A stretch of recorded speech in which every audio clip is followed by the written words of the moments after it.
Thanks for watching News 12 on your side. Parker's Kitchen is my new daily coffee stop. Gourmet beans are freshly ground for every cup. Get your own cup of great tasting, freshly brewed coffee at Parker's Kitchen. Live from Augusta, you're watching News 12 at 6 o'clock.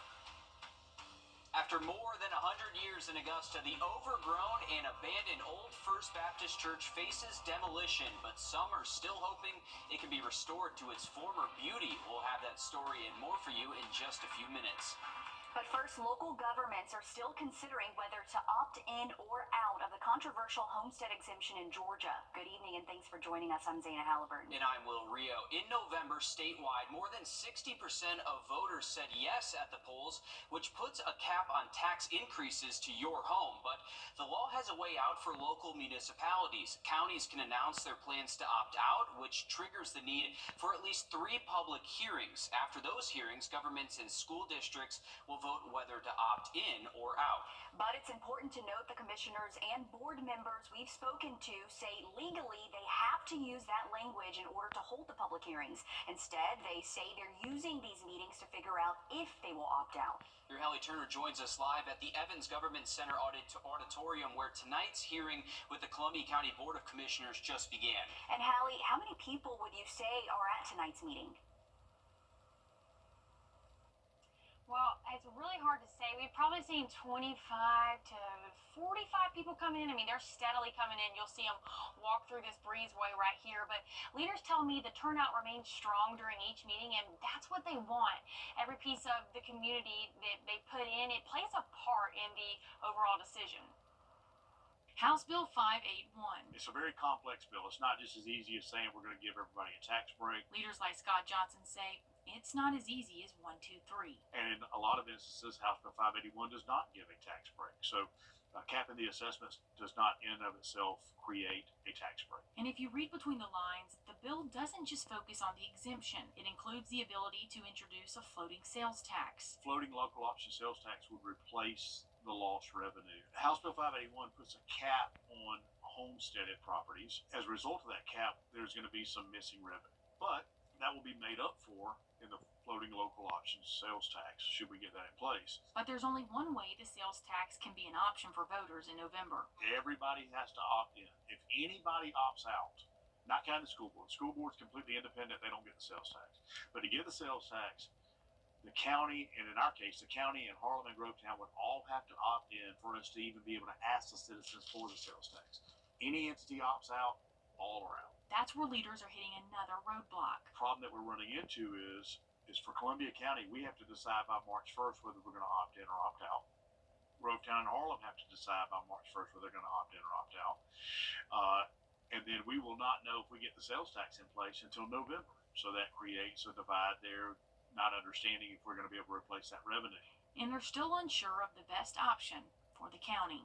We're still going to have to tighten our belt. We're still going to have to make sure that we balance our budgets carefully, because even with the additional sales tax, doesn't necessarily mean that we're going to have additional money, coming in. So, for us, I don't know that there's a better way, one way or the other. Now, Columbia County has one final meeting on Friday, February 18th at 6 o'clock right here. And if you can't make these meetings, they are on their website where you can watch them live or you can replay them as needed. Thanks, Hallie, for that. And again, there are several upcoming homestead exemption meetings where you can make your voice heard, as Hallie just mentioned. Also happening now, Augusta Commission are meeting at Diamond Lakes Regional Park. And Grovetown City Council will hold its first meeting Thursday at 6 at the City Hall Council Chambers. The Burke County Board of Commissioners will hold their hearings at the historic Burke County Courthouse in Waynesboro, with its next 2 hearings set for the 12th and the 17th, both at 9 a.m. We will have all of these dates and times listed on our website, wrdw.com. Switching gears now as we head to weather with your First Alert Chief Meteorologist Riley Hill. And you know what? I'm enjoying this fall spring. It's hard to complain about 80 degrees in February, Riley. It is just a complete 180 from the weather we've had most of the year, but yes, the record heat was definitely just about 10 minutes. All right, thanks, Riley. New this evening, Augusta Tech's president, Dr. Jermaine Worrell, has been named the sole finalist for Savannah State University's president. Worrell has served at Augusta Tech since 2020, which has seen record enrollment since he took the position. In Savannah State University's announcement, a statement from Worrell says that he looks forward to working with the Savannah community to continue the legacy of the state's first public HBCU. The board will make a final decision in the next 5 days. Tonight, Augusta's Old First Baptist Church faces an uncertain future. It's been a pillar of the Garden City for more than 100 years, but for the better part of a decade, it's been empty. Now, as your city government reporter Sydney Hood explains, the church is one of many blighted properties that could be holding Augusta back. Standing tall for more than a century now, the Old First Baptist Church is a silent witness to history, but now its future is as faded as its weathered walls. Hanging somewhere in the middle of history and progress, We're not in the business of demolishing. That's what we're here for, is to preserve the heritage of the community.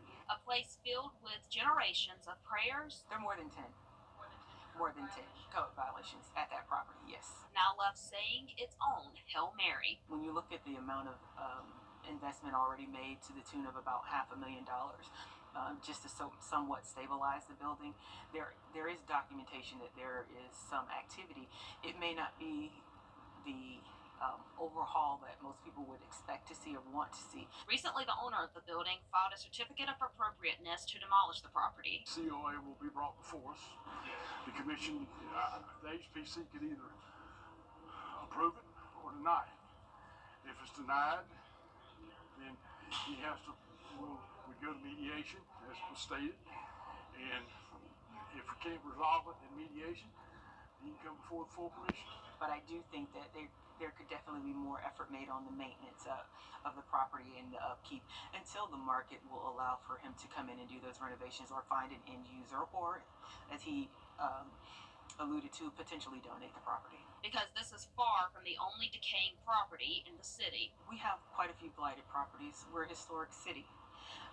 We're a consolidated government, and we have aging architecture.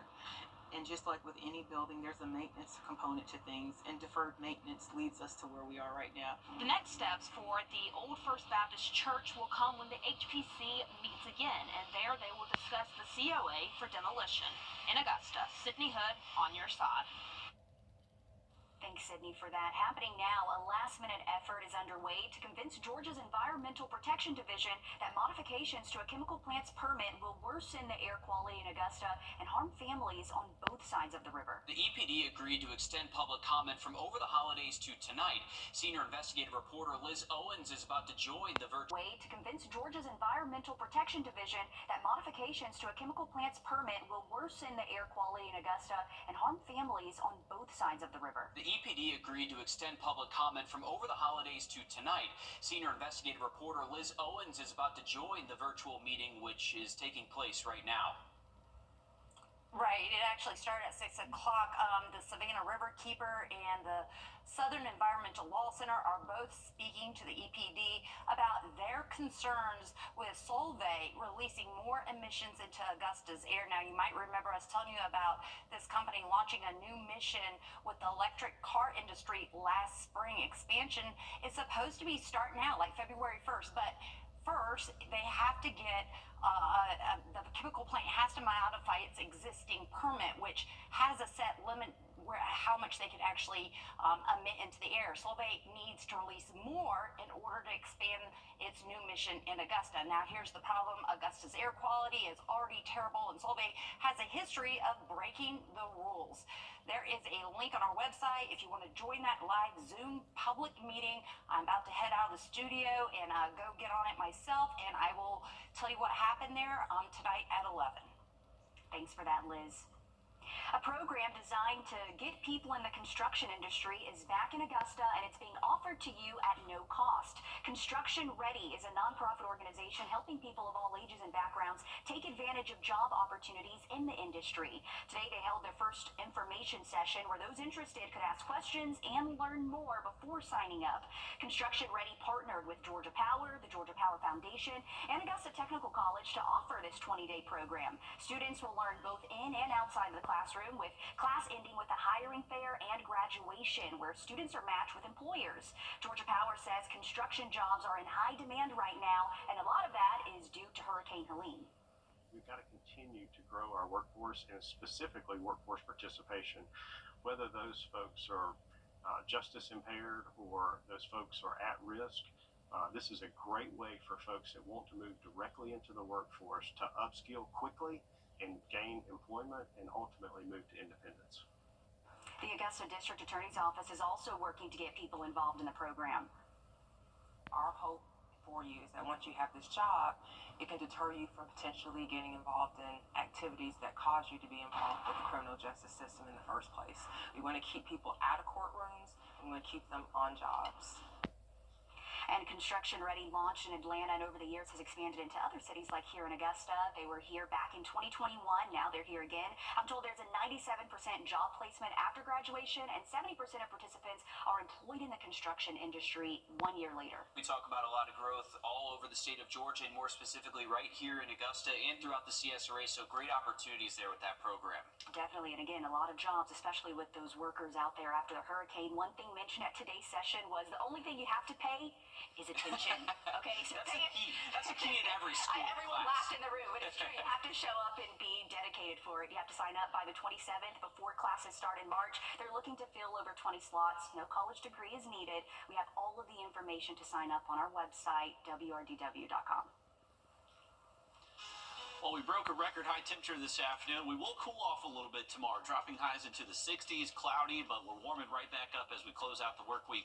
Full forecast just after the break. Time and Temp, brought to you by your First Alert weather team. This is not you. It's not me. We're plans for. Sounds good. Thanks, Riley. Augusta Tech is taking steps to reduce the truck driver shortage in our country. Soon, it'll start accepting students for its CDL classes in Thompson. We first learned about this project during Augusta Tech's State of the College address in the fall. Your Andre Dickerber joins us live in studio after checking out this driving course for herself. Well, it'll be a hands-on experience that Augusta Tech says is needed in our area. It's a program that'll take millions of dollars to complete, but they expect we'll have a big wait when it's all said and done. Hoping to help with the shortage after already getting several phone calls to be a part of the program. When I went through school, they said you make almost 1,000 decisions in a day, trying to watch out for people and everything like that. Making 1,000 decisions a day in order to keep people safe and transport supplies.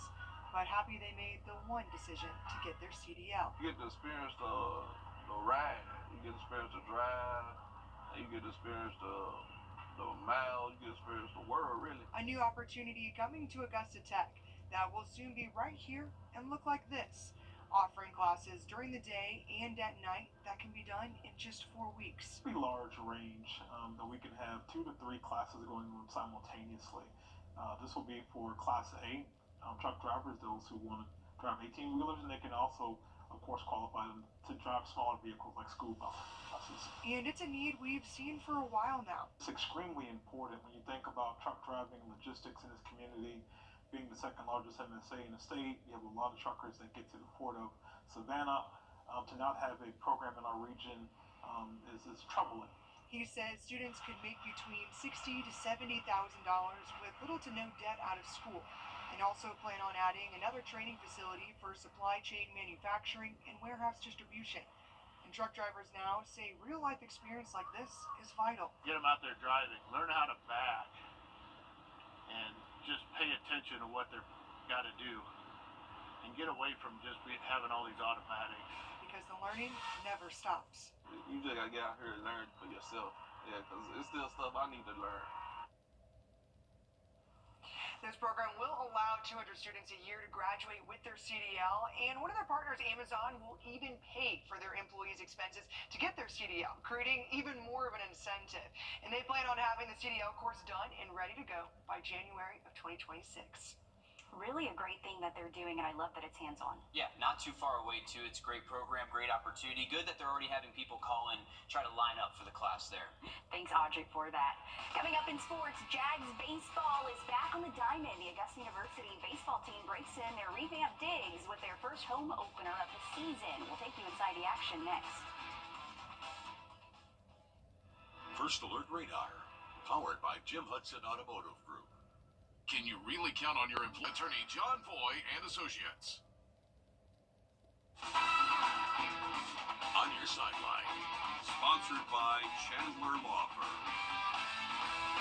Listen, I'm going to go ahead and just say it, hands down, the best season in the CSRA is back. Baseball is here. The Jags had their home opener today at Jaguar Field, and fans had new seats to watch them in. Right from those new bleachers behind home plate. A direct view as they took on Erskine College. 420 seats, handicap seating, new press box. They even added a new scoreboard with a video display like you see there, which they used today for player profiles as they walked up into the batter's box. Peach Belt Commissioner David Bruck, there he is throughout the first pitch. Go ahead and give him an ace there. He retires this June. Brunk was behind expanding the Peach Belt to 18 championship sports. Let's go ahead and get to the action though. Jags, Elijah Durnell catching the aces in motion, down one. Gotta be quicker than that. Nolan Turner gets number 2. Tied at 1 apiece would be short-lived though. Erskine would put up a 10-run inning. Here's 2 of them to make it an 11-2 ball game in the bottom of the third. They would make the change at the mound twice to get them out of it. Sometimes you just need a little George Michaels in your life. Jags have Parker Ingram. AU crossed 3 at the plate in the last time that we checked in. Still down 14-6 in the top of the 8th. 5-time Masters champion Tiger Woods announced his mother, Coltita Woods, passed away this morning. Sharing the news on his X account, he says she was his biggest fan, greatest supporter, and without her, none of his personal achievements would have been possible. She was 81. Riley? All right, thank you for that, Alyssa. Taking a look at our 3-degree guarantee brought to you by Tub Doctor. Our forecast 78, that actual high, a new record, 81. Luckily, still within our 3-degree guarantee, so $50 heading towards the Salvation Army New Center of Hope. Have another look at that 7-day just after break. This year, don't settle for less than a Honda. Visit your Augusta Aiken Honda dealer. At Evans Kia in Evans, Georgia. EvansKia.com. All right, welcome back, folks. I had our tower cams pointed into the direction of the vapor launch, and hold on, we'll see if we can go back to this. So it's tough to see, and unfortunately that graphic's popping it up, but we have a very skinny vapor trail. They did actually launch that rocket from Cape Canaveral just a little bit ago, so it is providing that vapor trail high into that southeastern sky if you want to check it out. It's tough to see, though. Wanted to show this for you. We are looking at the chance for some spotty showers to show up heading into our Wednesday evening, Wednesday night. The rain you're seeing here on our Thursday is going to be well before sunrise Thursday. So during the day Thursday, we're A-OK and staying mostly dry. Friday, Saturday, and Sunday, we're just going to be in a pattern to where we're mostly dry during the day, but a weak disturbance is going to pass us by during each of those days, and it could just produce a few showers out there, but nothing you really need to cancel too many outdoor plans for. Looking ahead over the next 7 days, we are going to keep things a little bit cooler heading into tomorrow. Remember that wedge is going to be in place, most likely going to drop our temperatures by at least 10 to 15 degrees across the area. That rain will show up late into your Wednesday. Once we get into Thursday, Friday, starting to warm things back up. Mid-70s by Thursday afternoon, upper 70s Friday, and we'll stay with that well above average heat at least through the weekend. Next week is when we see a little bit stronger front push through. That's going to drop our temperatures again and bring us a much better chance for some rain. Okay, and the roller coaster is back. Thanks, Riley. We're live again on 26 News at 7. And for News 12 at 10 and 11 o'clock. Thanks for watching.